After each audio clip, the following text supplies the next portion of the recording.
Coach Shop Jakarta.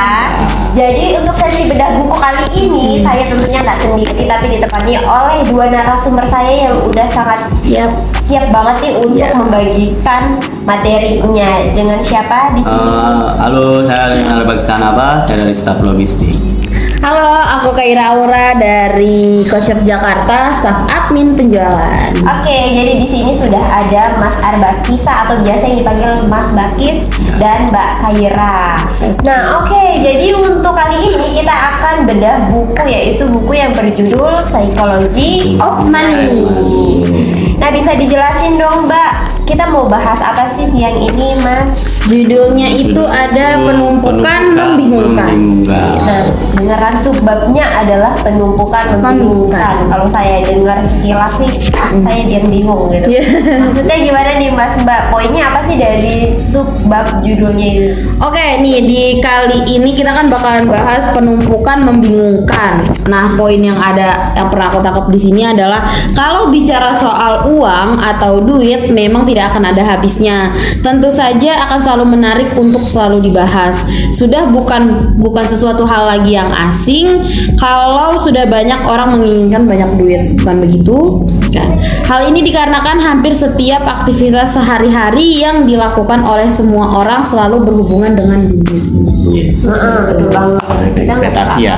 Iya. Kalau nggak ada duit. Kalau menurut Mas Arbakisa gimana nih? Kita kalau saya nambahin aja nih dari Mbak Kaira, itu kan penumpukan duit ya, yang dibilang ya, betul kan ya? Betul.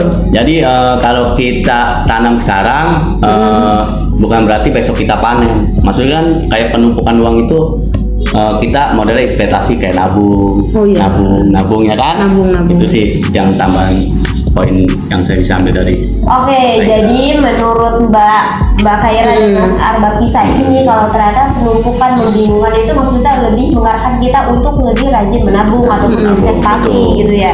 Terus kemudian ada poin-poin apa lagi nih yang bisa disampaikan? Oke, poin selanjutnya, dengan adanya transaksi jual beli, maka kebutuhan hidup seseorang bisa terpenuhi seperti kebutuhan sangan, kebutuhan papan maupun kebutuhan pangan. Gitu. Jadi tetap bekerja keraslah supaya duit terus tetap bertambah gitu. Tapi biasanya kalau misalkan kita kerja pengennya liburan terus menghabiskan duit dari apa yang pernah kita tabung sebelumnya gitu. Ini Mas Bakis ada tambahan lain, sanggahan lain? Poin yang saya ambil itu kayak tadi yang dijelaskan sama Mbak Kaira. Jadi kesimpulan yang poin-poin berikutnya itu di situ kan tentang penumpukan, tapi di sini membahas juga tentang ideologi iklim. Iklim itu kan contohnya seperti kayak cuaca. Ada banyak teori mengenai mengapa zaman es terjadi dalam pengertiannya pengaruh besar. Dalam arti itu dalam geologi teori-teorinya juga cukup besar. Satu, tumbuhnya pergunungan dianggap mungkin mengubah angin di bumi. Terus cukup jauh, terus sampai mengubah iklim inti dasarnya itu adalah sama halnya itu kayak penumpukan. Paling dari yang saya udah baca buku itu paling tentang pegunungan juga, Mbak, tentang iklim, pokoknya iklim cuaca dah. Oke, menyambung dari untuk kan ini psychology of money masih membahas duit, berarti tadi kan kalau iklim pegunungan es gitu ya. Pegunungan es itu terbentuk dari es kecil ya awalnya, dan ketika karena ia menahan ya mungkin health es begitu, es tersebut jadinya tuh mereka akan menjadi gunung perlahan, dan kalau udah menjadi gunung kan mereka udah nggak bisa goyah lagi gitu. Nah itu pengertiannya mungkin. Jadi kita tuh sebagai orang harus bijak juga dalam mengelola keuangan keuangan, kita harus tahan uang tersebut supaya menjadi gunung seperti gunung es itu. Iya. Nah kemudian ada poin-poin lain yang mungkin Kalau bisa di sini disampaikan. ada cerita nih Mbak. Awalnya ketika satu musim panas tak cukup panas untuk melelehkan salju dan musim dingin sebelumnya. Dasar es yang tersisa mempermudah salju menumpuk pada musim dingin berikutnya, yang menambah peluang salju bertahan pada musim panas berikutnya. Yang menarik, lebih banyak lagi salju yang menumpuk pada musim dingin berikutnya lagi gitu. Jadi kayak benar-benar dari yang ketawanya kecil-kecil salju, lama-lama ternyata dia dalam penumpukan jadi gunung es tersebut gitu. Iya, sama halnya kalau kita rajin Nabung, menabung. iya, dari yang hal-hal kecil-kecil Iya, dari dulu dulu. bisa kita lakuin, kita terapkan, bahkan nanti hasilnya kan kita nikmatin sama-sama. Mungkin berarti ini tuh lebih ke bagaimana kita mengelola uang kita. Iya. Nah kalau dari Mas Arbakina sendiri dan Mbak Kaira tuh gimana sih selama ini cara mengelola keuangannya? Selalu apa ya, sebenarnya masih terbilang cukup gagal sih, maksudnya kadang misalkan baru gajian nih, terus harus memilah-milah kayak dari uang yang hasil kita dapat ini aku kasih berapa persennya buat kebutuhan sehari-hari, buat beberapa persennya lagi kebutuhan rumah misalkan, ataukah kita harus beli apa kebutuhan sendiri, terus bensin, terus paling tambahannya itu lebih banyak ke kebutuhan di dalam rumah gitu. Tapi kadang masih sulit buat ngebaginya, itu kadang suka aduh pengen jajan gitu.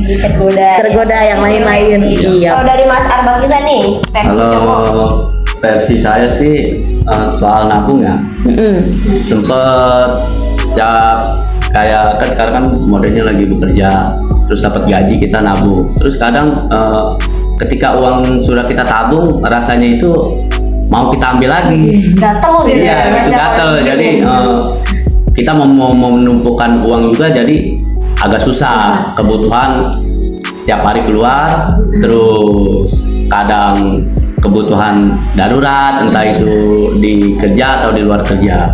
Nah, itu Gitu doang ya, berarti. jadinya bukannya numpuk uang, bukannya numpuk tabungan, kita malah Iya. numpuk struk belanjaan lagi. Iya. Ya betul. Menumpuk Nah terus terus. gimana nih kalau mengelola keuangan, berarti sebenarnya itu bikin kita kaya atau enggak sih? Menurut saya Seharusnya bikin kita kaya asalkan kamu tepat caranya. betul. Walaupun kadang aku suka mikir gini, gaji aku sama gaji Mas Bakis sama, tapi kenapa Mas Bakis di tengah bulan masih bisa jajan enak dibanding aku gitu? Aku yang pasti udah mikir ya udahlah warteg aja. Mas Bakis tuh bisa kayak yang tiba-tiba pesen GoFood makan enak gitu. Padahal gaji kita berdua gitu tuh sama gitu. Mungkin emang harus lebih belajar gimana caranya ngelola duit, pengeluaran harus balance sama apa yang pemasukan sebelumnya gitu.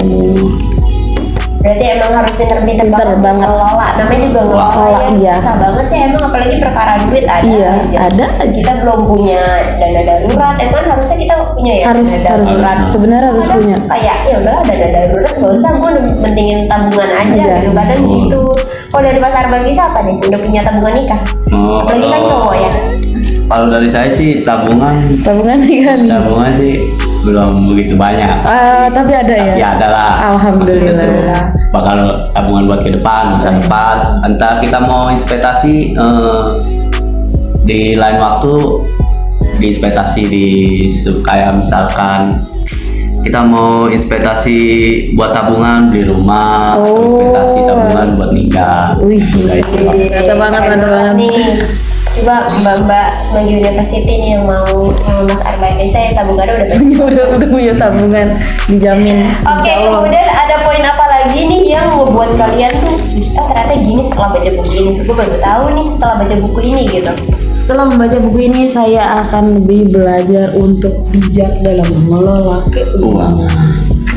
Oke, untuk kesimpulan dari setelah baca buku ini dan di bab ini itu adalah tetap bisa kita membuat jadi seseorang yang lebih bijak lagi.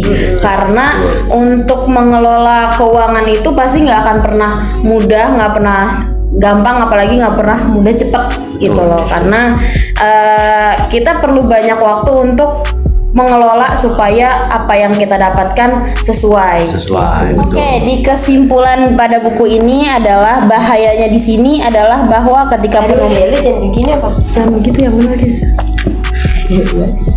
Oke, kesimpulan di bab penumpukan membingungkan ini ada bahayanya di sini adalah bahwa ketika penumpukan tak intuitif, kita sering mengabaikan potensinya dan memusatkan perhatian untuk menyelesaikan masalah melalui cara lain.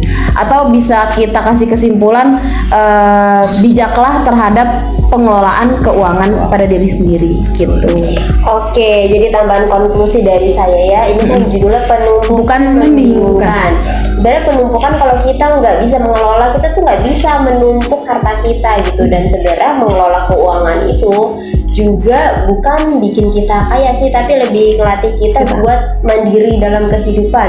Jadi dengan kita menahan harta kita gitu dalam mengelola keuangan, kan kita jadi bisa berpartisipasi untuk jangka panjang gitu, dan nggak cuma jangka pendek doang kita mikirnya, tapi kita lebih bisa mandiri di kehidupan saat ini dan yang akan datang. Soalnya kan kita keadaan ekonomi nggak ada yang tahu, terus keadaan keuangan kita juga nggak ada yang tahu. Oleh karena itu kita harus pintar-pintar banget mengelola keuangan kita yang ada supaya kita nggak terjatuh di dalam jurang kemiskinan gitu. Kemiskinan, atau kita kan nggak pengen tuh ngerasain kita susah mau beli ini itu gitu, kita maunya selalu punya uang gitu.